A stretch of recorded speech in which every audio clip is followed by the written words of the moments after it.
Olá, meu nome é Roberta Galvão, eu sou oncologista, especialista em oncogenética e quero ajudar você não só a tratar, mas prevenir o câncer com a ajuda da genética. Hoje vamos falar de um assunto muito importante, como o câncer começa. É preciso entender todos esses processos se a gente quer evitar que o câncer se desenvolva. Essa jornada envolve 3 principais fatores e é sobre isso que a gente vai conversar agora.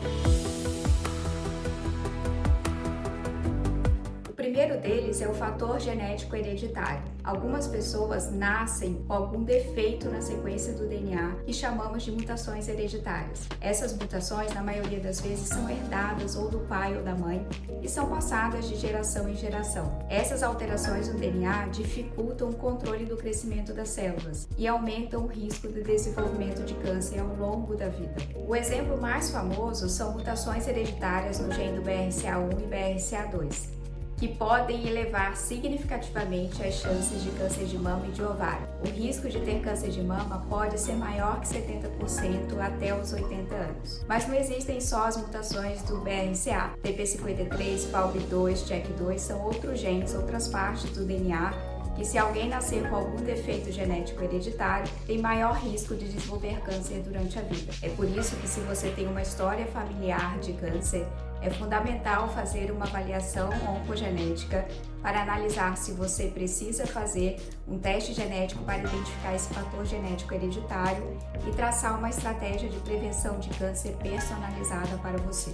O segundo fator importante como causa do câncer são fatores relacionados ao nosso estilo de vida. A alimentação, a atividade física, o consumo de álcool, o cigarro são cientificamente comprovados impactarem o desenvolvimento de câncer. Uma dieta rica em frutas e vegetais, fontes de fibras, podem reduzir o risco de diferentes tipos de câncer, principalmente o câncer de intestino, por alterar a motilidade e o microambiente, o microbioma intestinal.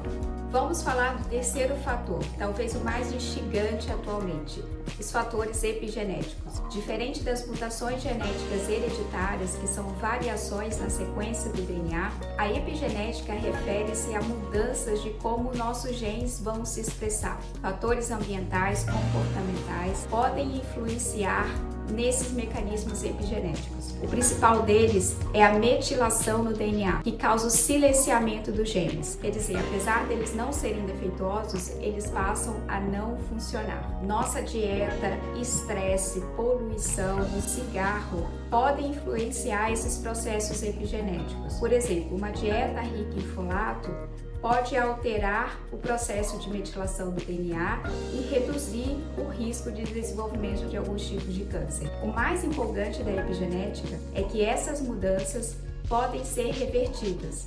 Isso abre portas para novas formas de estratégias de prevenção de câncer. E tá aí um resumo de como começa o câncer, os principais fatores envolvidos nesse processo, o fator genético hereditário, o estilo de vida, a epigenética, a importância de identificar eles o mais cedo possível. E seria possível saber quando o câncer começa?